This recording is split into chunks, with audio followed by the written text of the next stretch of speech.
Are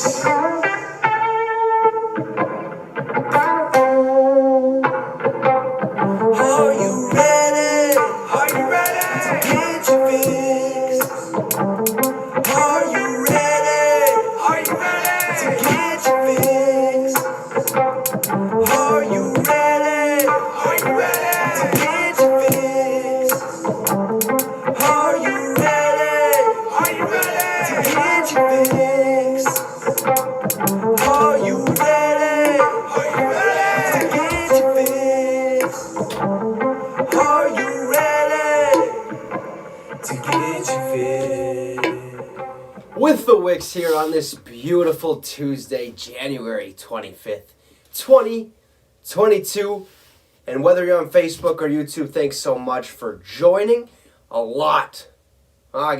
Some decent amount of stuff has happened today around the NFL, revolving around the New Orleans Saints, the Chicago Bears, potentially the Minnesota Vikings, some Antnio Brown Twitter stuff going on. We're going to have to talk about that a little bit off till tomorrow. But there's some stuff swirling around the world of the NFL that we're going to dive into today, starting with the news out of the New Orleans Saints. So are you ready to get your fix? So, as I was at work today, I was just happened to stroll to the old El Baño, the bathroom over down yonder, and look at my phone. Look at all the tweets that are coming out, all the notifications that are popping up on my phone, 64 of them to be exact. It took me forever to get through all of those from, obviously all the insiders, Ian Rappaport, Tom Pelissero, Adam Schefter, Field Yates, all those guys. And then I stroll by one particular tweet.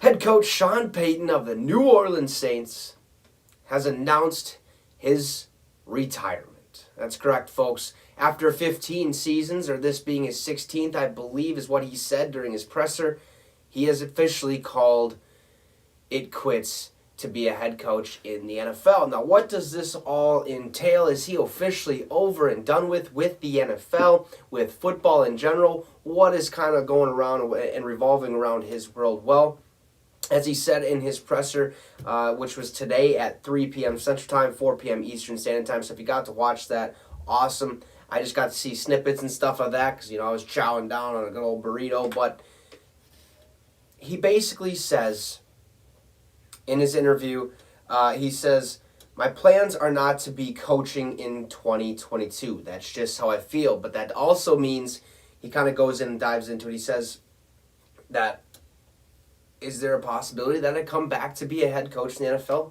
Yeah, there's definitely that possibility. But at this moment in time, my head's just not in it. I have to call it quits. I have to retire. I have to get out of here and do my own thing. Pretty good. Pretty good out of Sean Payton to do this because the Saints are a whopping $74 million over the cap space this upcoming season. $74 million compared to the Green Bay Packers, who I believe are the next closest to the Saints over the cap space at $40 million or $38 million or something like that. The Saints are going to look drastically different, I believe, next season. Unless a lot of players take pay cuts, they're going to franchise tag a couple of the bigger superstars on their team. Alvin Kamara, I believe, has already got paid, so he's good. Michael Thomas, who knows where his future kind of lies. He's going to come back and be a Saint at such a high value and a high cap space that he has and salary or whatever. I mean, the Saints are going to look drastically different next year, at least in my opinion and stuff like that. So with this head coaching job opening up, don't be too quick to think, oh, that's a really, really good opening, a head coach opening, so somebody can go in there and they're going to take over the Saints, who have historically kind of always been in the mix for the playoffs and towards the top of the NFC South division. They're a really, really good football team, always have been. Who Dat Nation over there in the Saints, still don't like them, okay, because of 2009 and what I had to deal with as a young buck, okay, dropping to my knees and crying because Brett Favre decides to throw a fucking interception over the middle. You get it, okay? But the Saints have always been pretty solid. And I mean, Sean Payton's record says that as well. I mean, in his 15 years, or I think it was after 15 years, but he said in his presser 16. Not sure where that comes from, but he's 152 and 89 in the regular season. That's incredible. That's a really, really good stat. I mean, he's winning, I think it was like 61.3% of the time or 63% of the time or something like that. So he's winning more times, obviously, than he's losing. Okay, that's what his record, 152 and 89. You get what I'm saying. So the Saints have always statistically been towards the top of the league. They really haven't been or haven't had that type of season where you go, damn, they need to change some things. And a lot of that also has to do with, the quarterback they had, Drew Brees, who was retired last year. So now they lose back-to-back years or they lose their quarterback and their head coach in back-to-back years. And now they kind of have to roll the dice and kind of weigh their options. What the fuck do we do with our cap space? Because in my opinion, I guess you kind of have to figure out your head coaching position at this point. You have to figure that out. It's the window's closing. We got GMs already getting hired. We got head coaches going in for second interviews, and now this job opens up, and it's probably not as intriguing, obviously, but that's where I kind of think like, hey, maybe they have to start planning. And I'm sure they're already doing this with the season being well over for them. Week 18, I think it was like 3 weeks ago the season ended or something like that. So they kind of have to weigh what the fuck they are going to do with their current cap situation, right? They're going to have to get that under the minimum or under the bare minimum. They got a couple draft picks coming up. I mean, a first-round draft pick ain't cheap at all. I mean, you have to pay him what that draft pick is worth. Not really sure what that number is behind that. It kind of it fluctuates from like the first 5 picks to the next 25 picks and stuff like that, or 27 it would be.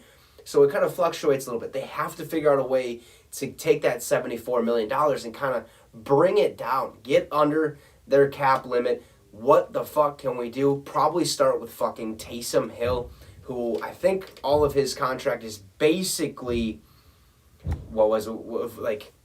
voided. I think that's what it was. I'm not sure if that kind of contributes to their current salary issue and stuff like that. But Sean Payton, one hell of a fucking career, dude. Him and Drew Brees, I believe, are tied for the second most wins by a head coach quarterback duo behind Tom Brady and Bill Belichick, obviously. Okay. But then you also have the next place who they're tied with, which is Mike Tomlin and Big Ben Roethlisberger at 144. I believe Bill Belichick and Tom Brady have like 259 combined wins as a head coach quarterback kind of duo. So what Sean Payton has been able to do over there has been phenomenal, except for his fucking 09 season. Okay, get fucked. All right, basically is what I'm going to say. But hell of a coaching career. Other than that point, okay, because you took my Super Bowl. Okay, you took my chance away from dreaming of or holding potentially or having a fake Lombardi trophy over here for my Minnesota Vikings fans in 09. Brutal season, brutal ending. But he's done really, really well throughout his entire career. So now there are currently 9 head coaching openings in the NFL, being the Saints, the Bears, the Giants, the Vikings, the Raiders, the Jaguars, the Dolphins, the Broncos, and the Houston Texans. And I'd expect a lot of these jobs to probably be filled within the coming weeks, obviously. A lot of the GMs are going to get hired first. Then I think, we have a lot of head coaching interviews taking place this year, and a lot of them are getting second interviews. In most places, we're kind of narrowing down who's going to go where. There's a lot of talk and a lot of belief that, offensive coordinator Brian Daboll of the Buffalo Bills is going in for a second interview for the Giants. The New York Giants, that is, and is potentially going to be their new head coach and stuff like that. But Brian Flores is also getting an interview there with the Giants, trying to figure out if he's the right fit. He hasn't went in for an interview yet. This will be his first one that he's going to have. But you got to think some things are going to happen around the league. And apparently, when Sean Payton says, like, hey, look, I'm done, but that doesn't mean I'm fully done coaching football. Just at this point in my life, in this year, it's just football is not on my mind. Okay, I gotta kind of step away, take a step back. I mean, Gronk did this. Okay, and he comes back with Tom Brady and does his thing. So that makes you think, what's gonna happen? And where Sean Payton was, I think, or I believe, before he got the head coaching opportunity. Down in Jerry World, folks. Down in Jerry World. And a lot of conversation has been kind of revolving around Mike McCarthy, especially after their early exit to the San Francisco 49ers in this year's playoff.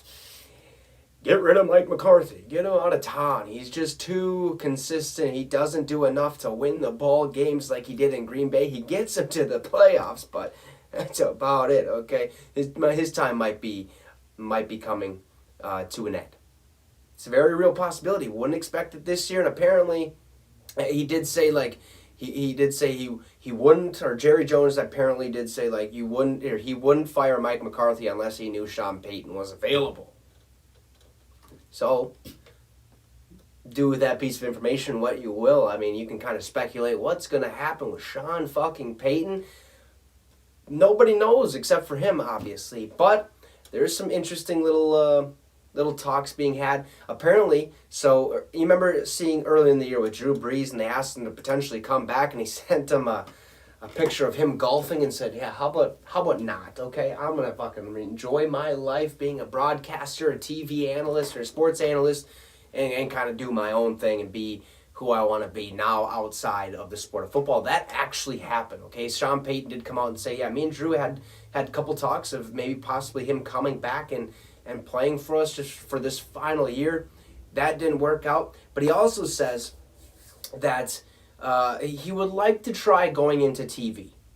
Says he talked, so this is per at my sports update on Twitter. Says he talked to Drew Brees about it last night. Okay, so him and Drew obviously have that really, really good relationship. They're constantly in contact with each other. How's it going? How's the family? Stuff like that.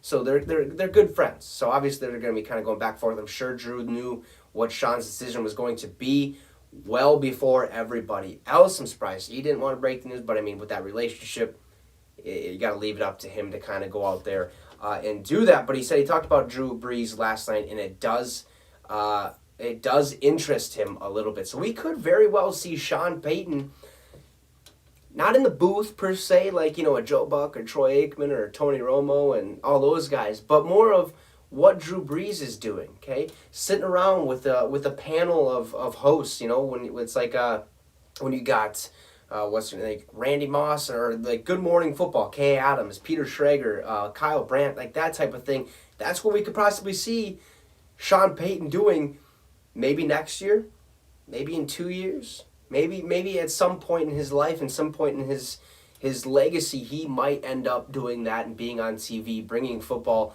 content to us around the world. So it's going to be very interesting to see kind of what happens going forward for the New Orleans Saints, because I'm really unsure, you know, as good as a job as it does sound, it really doesn't sound like that good of a job at all, because $74 million over the cap space, you got to think kind of what that team might look like at the end of or before, you know, the draft or after the draft, and kind of a lot of people kind of probably getting shipped out of town. Taysom Hill could be out of town.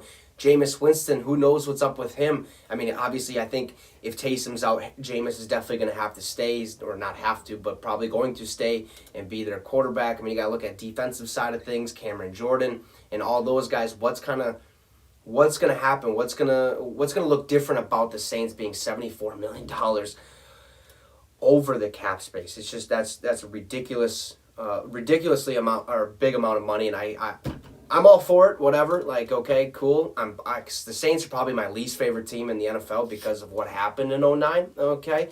But, you know, we could now be seeing two franchises, the Saints and the Green Bay Packers, probably suck for the next 5 to 10 years, maybe 15. It depends, okay? It all depends on who they hire and how they work out their money issues and who's kind of, you know, what players they kind of keep. And with that being said, going to Green Bay, apparently, somebody, who was it? I think it was Ian Rappaport via the Pat McAfee show said that Devontae's not going nowhere, okay? Green Bay's going to end up keeping Devontae, probably fucking franchise tagging him, even though I'm sure that's not what he wants. He's going to want a contract of a couple years, maybe potentially if Aaron Rodgers stays in the NFL. and goes to a different team. Maybe he's like, send me over there. Maybe he ends up on the Raiders with his former college teammate, quarterback Derek Carr. Okay, they both played with the Lobos together. So there's a lot of things that are going to be tremendously different next season. I think we've seen that this year or in this offseason with all these quarterback moving. Matthew Stafford and Jared Goff kind of flipping teams and all of that kind of nonsense that happened around the offseason this year. Trey Lance getting drafted to the 49ers. What the hell is going on with Jimmy G? Is he going to be the guy? He led them to the NFC Championship now. So it's going to be interesting to see, like I said, what kind of happens with that. So on other news, the Chicago Bears have officially signed or hired a GM, and their choice was Ryan Poles, okay, from Kansas City. This guy was, let's see what he was. I think it was there. That says he was in. So this is per at my sports update. And, geez, he's changed his logo again. Okay, so he says he was in KC through 3 different GMs, Pioli, Dorsey, and Veach, and he kept on moving up the ladder despite the changes. Says a lot, so that's pretty good. He was a finalist in Carolina last year, and the New York Giants, Minnesota, and Chicago this year. Clearly blew all 4 teams away, so there's some good things about this guy, and I hope the Chicago Bears not really have some success with this dude because I don't need Chicago to fucking go and try to win another Super Bowl. It's just, I don't need that. All right, we need Minnesota to win one, for fuck's sakes, because the Lions definitely, if the Lions win one before us, I mean, Jesus Christ, I'll be kind of upset, but that has to make you think that the Minnesota Vikings will hire their new GM more than likely tomorrow, okay? If it's not tomorrow, it's going to be the day after that. And if it's not that day, who knows what the fuck we're going to do.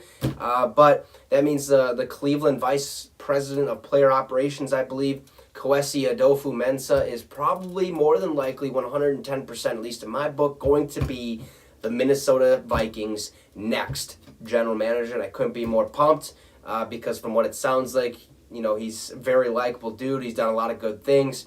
And he works directly with the players, or he has worked directly with the players. So hopefully we get, hopefully he comes in and he knows what he's doing. He gets us the right prospects, the right people in the right places, and hopefully we can do something with him. But, hey, got to find a head coach now. Okay, we got to figure out who the fuck's going to be the head coach of the Minnesota Vikings. Doug Peterson's a real possibility, okay? Doesn't sound like Jim Caldwell might be. I mean, George, you think Jim Caldwell should definitely be in the mix for the Minnesota Vikings? Wouldn't be opposed. Okay, I wouldn't be opposed to that because he did find a way to win in Detroit. But like I said, like I said earlier, a couple weeks ago, or at least a week ago, I think last week or something, I said, I really want an offensive-minded head coach, somebody to get Kirk Cousins, Justin Jefferson, Dalvin Cook, Adam Thielen, KJ Osborne, Irv Smith Jr., who was hurt this entire year, Tyler Conklin, get all those guys rolling in the right direction, have an explosive offense sort of similar to what the Chiefs maybe have, what the Bills maybe have, and then get a really, really solid defensive coordinator to kind of fix our defense where our corners, our secondary really have been dog shit to say the least. Something smells weird in here. Oh, better not have been you. Jeez Louise. That's kind of weird. Not like that smell, but it is what it is. But yeah, you got to kind of expect. We just need a defensive coordinator that knows what he's doing, that can focus solely on the defense. Where Mike Zimmer, when he was a defensive-minded head coach, he had to focus on the defense and the offense. So. Man, I think he's fucking, jeez, I hope that's fucking fish getting fried. My goodness, I do not like that. Like, it is just a weird aroma that is just, sorry if this is just random, but my goodness gracious. Yeah, it's definitely fish, okay. First, I thought it was piss, and I was like, God damn it, Nash, what the fuck was that? But it was not. I can definitely smell the good fish. My roommate goes fishing a lot, does this thing. Catches a lot of big fuckers, lets them go. Okay, what is that all about? I mean, geez Louise, I don't care if it's harder to clean or not. It's fucking food on the table. My goodness. But I'm pumped for the Minnesota Vikings. Sounds like we got our GM. Sounds like we're in the right direction or headed in the right direction to hopefully find our coach and potentially, hopefully, be a team that consistently pushes for a potential Lombardi trophy to bring home, okay, to the north. That's what we need over here. So, other than that kind of news, we got some news around the Baltimore Ravens. Kind of some interesting news, okay?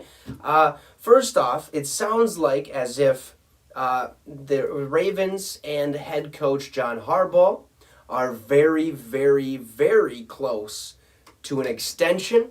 Kind of figured this was going to happen. I feel like with this extension, this might be the end, or it might be the last extension he gets, depending on if he wants to continue coaching after the extension and stuff like that. But I think this was kind of a given, being what has happened in the past. I mean, he's had playoff experience. He's had Super Bowl experience. I mean, he had Joe Flacco. Then now he has fucking Lamar Jackson. Okay, that team is moving in the right direction. Their defense is flying around, making plays. Their offense is doing just that. But other than that, they're missing something, right? They're missing some little piece that I even touched on earlier in the season and throughout the whole season. Is it doesn't seem as if the Baltimore Ravens have a solid number one wide receiver. And you can say Marquise Brown is their number one guy because no shit, he is their number one guy. But would he go to a different franchise and be their number one guy is the real question. What if he came to Minnesota? He'd probably be the third guy. What if he went to Green Bay?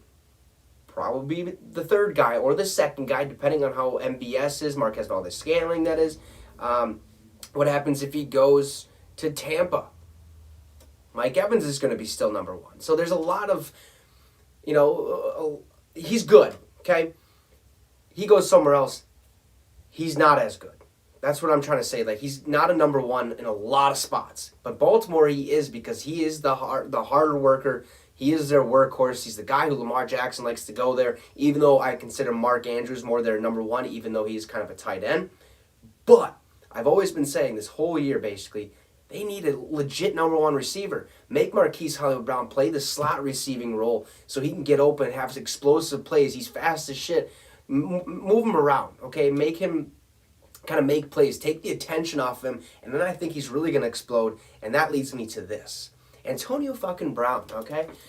Dude who took off his jersey and his pads mid-fucking game and said, "See you later, I'm out of here, fuck the Bucks." Yeah, he went on Twitter, okay, posted a picture of him flexing with a Baltimore edited jersey on himself. Kind of interesting. And then there's also these tweets between him and Lamar Jackson kind of going back and forth. He says, "I kind of want my next quarterback to be Action Jackson." And then Lamar Jackson comes with those, that purple devil horn emoji with the little smirk, like, yeah, come over here. That'd be perfect. I'm all for it. But that would be interesting. That'd be a very interesting move. Because I think Antnio Brown definitely can still play at the highest level.